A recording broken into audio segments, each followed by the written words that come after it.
And the worst part? I never told a single soul. Until now. Until this video. Until you. Let's rewind to Thursday, October 17th. Seattle, 3:42 p.m. The sky was the color of wet concrete, the kind of gray that seeps into your bones and makes you want to crawl back into bed with a pint of ice cream and a Netflix queue. I was 22, a barista at a hipster coffee shop called Grounded on Capitol Hill. My uniform, black apron, black jeans, black soul.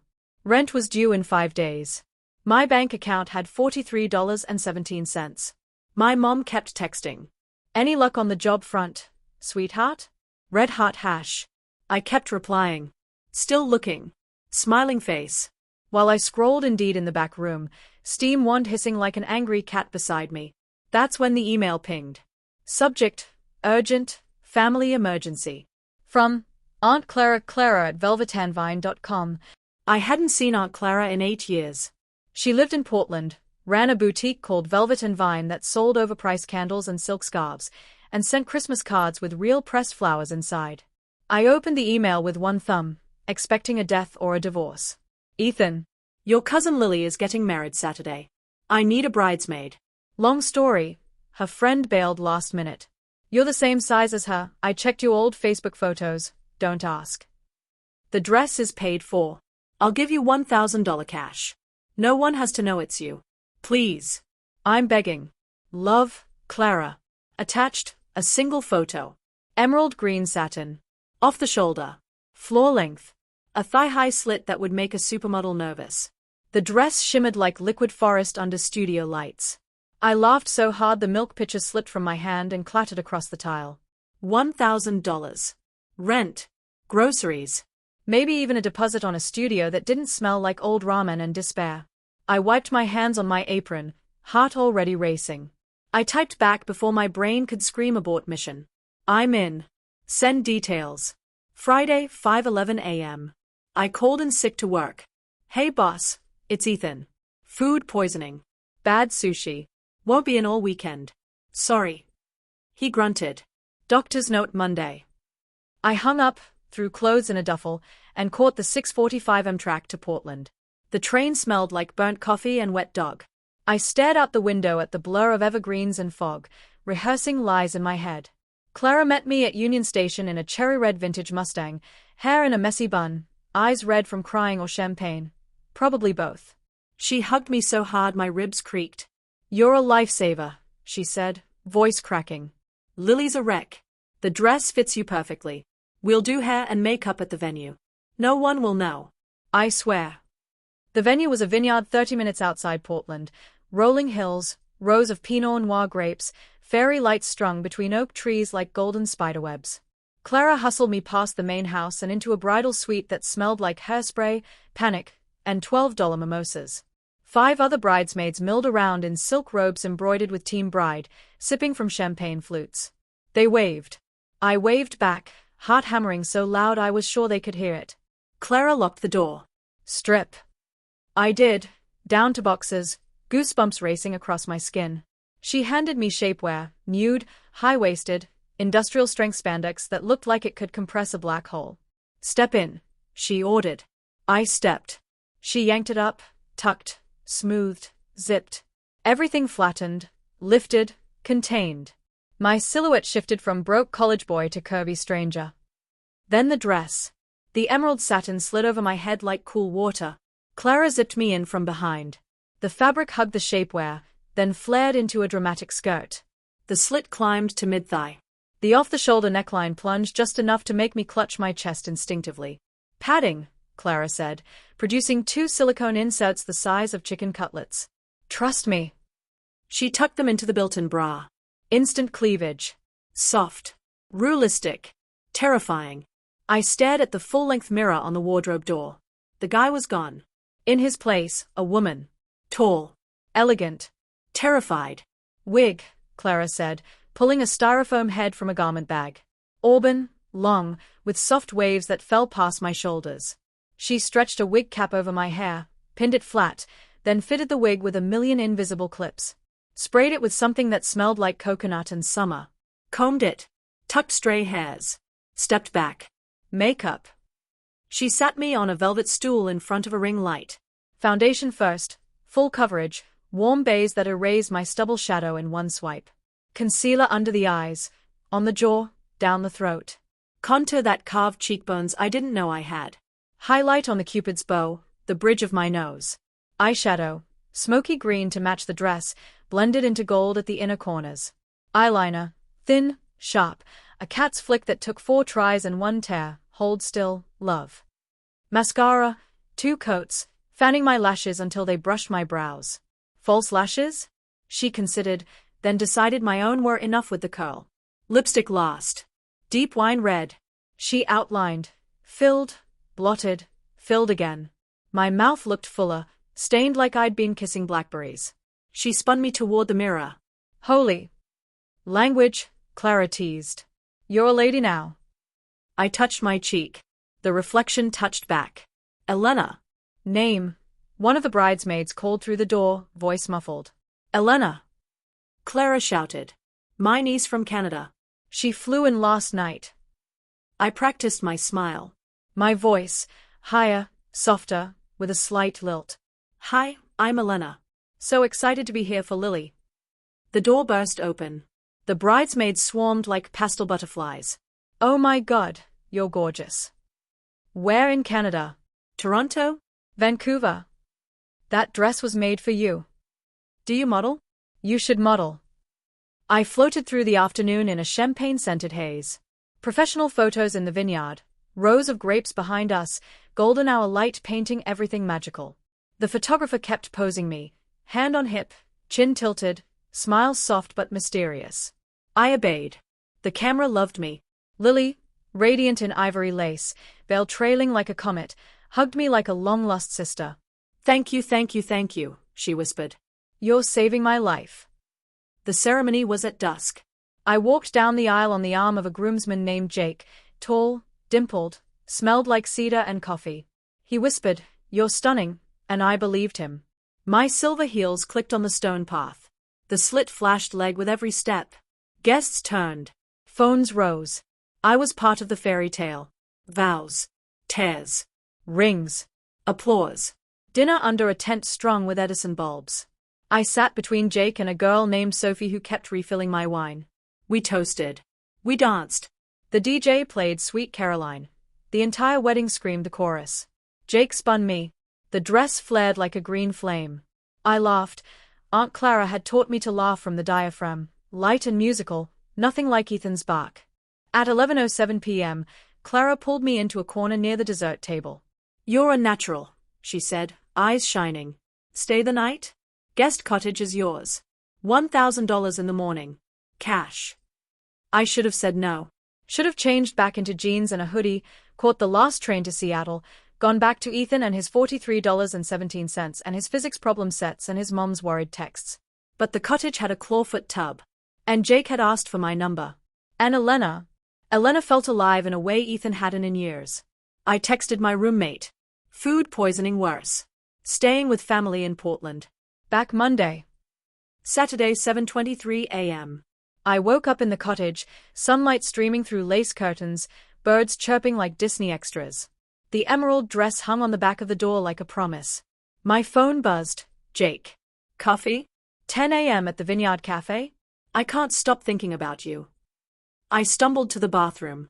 Ethan stared back, stubble starting, wig on the counter like a discarded pelt, makeup smudged into raccoon territory. I showered. Shaved everything again. Face, legs, underarms, the works. Moisturized with Clara's lavender lotion. Redid the makeup, lighter this time, daytime soft, tinted moisturizer, blush, mascara, pink nude lip. The wig.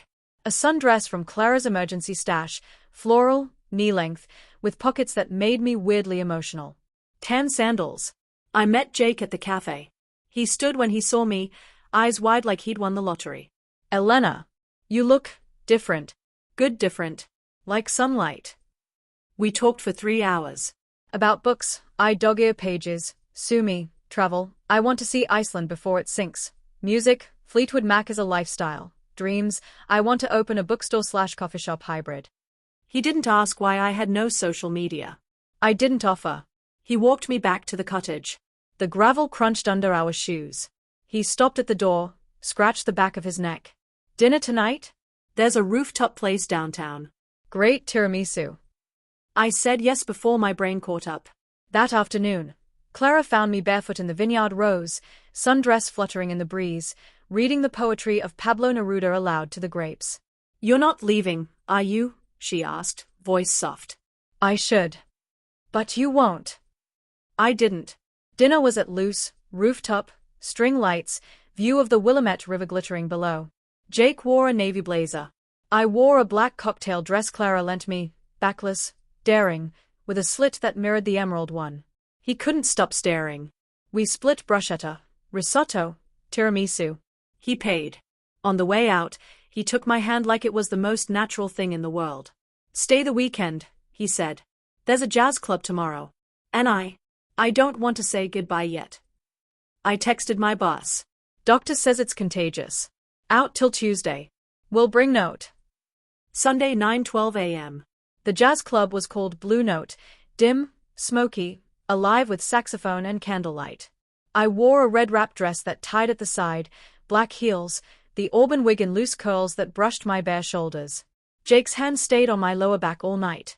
We danced slow to Ella Fitzgerald. He whispered, "You're magic," against my ear. After, we walked along the river. The city lights shimmered on the water like spilled diamonds.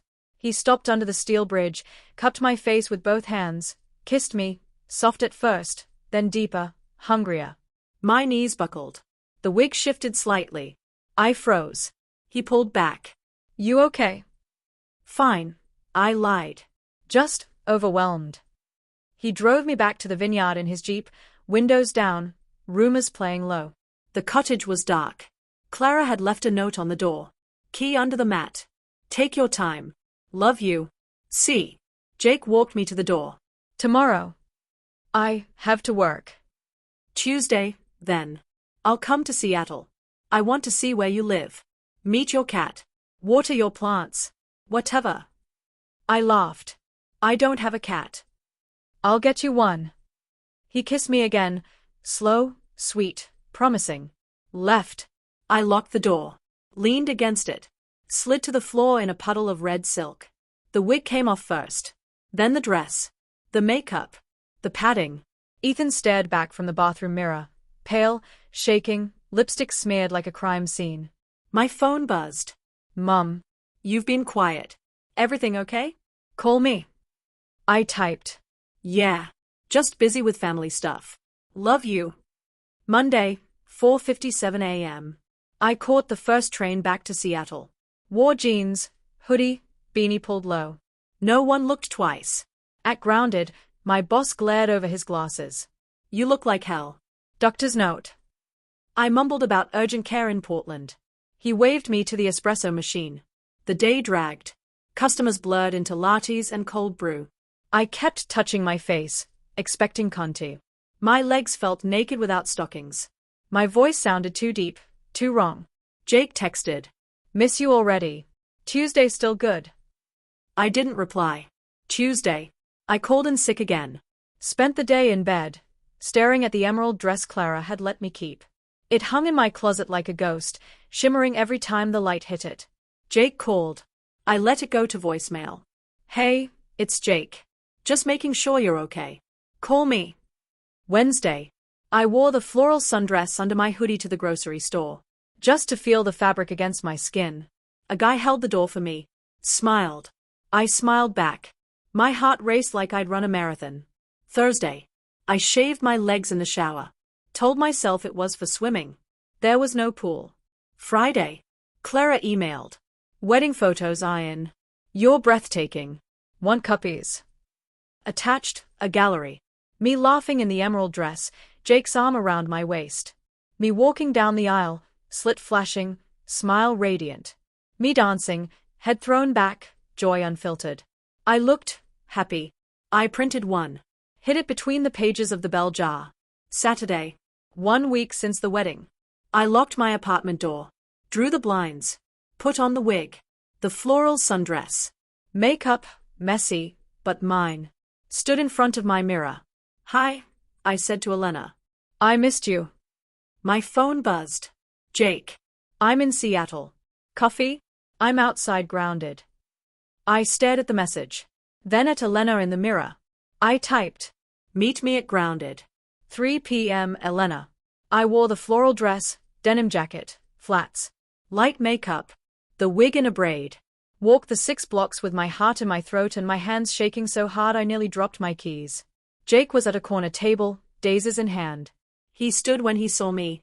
Smiled like I was the sun rising after a week of rain. Elena. Saturday, there's something I need to tell you. He listened. No interruptions. I told him everything. The wedding, the dress, the lies, the money, the truth. When I finished, I waited for disgust. Anger. Laughter. The end. He reached across the table. Took my hand. I don't care what your name was last week, he said, voice steady. I care who you are right now. And right now? You're the most honest person I've met in years. The bravest. The most you. I cried. He handed me a napkin. Then the daisies.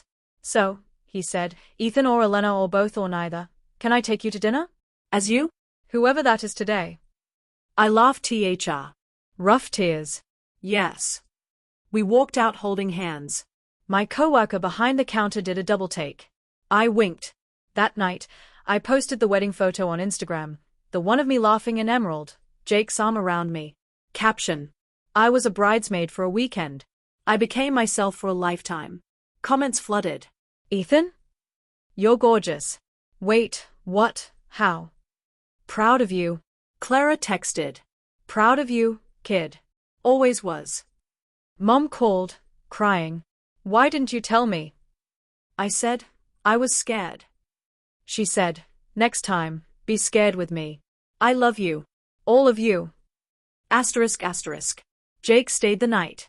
We ordered Thai food, watched The Princess Bride, fell asleep on the couch. I wore his t-shirt. He traced the curve of my waist and said, this is my favorite version of you, but I'll love tomorrow's too. Some days, I'm Ethan, pouring lattes, wearing flannel, quoting Pulp Fiction to customers who don't get it. Some nights, I'm Elena, red lipstick, heels, dancing with Jake under city lights to songs I didn't know I loved. Most days, I'm both. And neither. And me. The transformation wasn't hidden anymore. It was just beginning. If you're watching this, hiding a part of yourself so deep it hurts to breathe, let it out. The world is wider than you think. And someone, somewhere, is waiting to love the truth. The real, messy, beautiful truth. I found that someone. And I found myself. Thank you for listening. This is Elena. This is Ethan. This is me. And I'm finally free.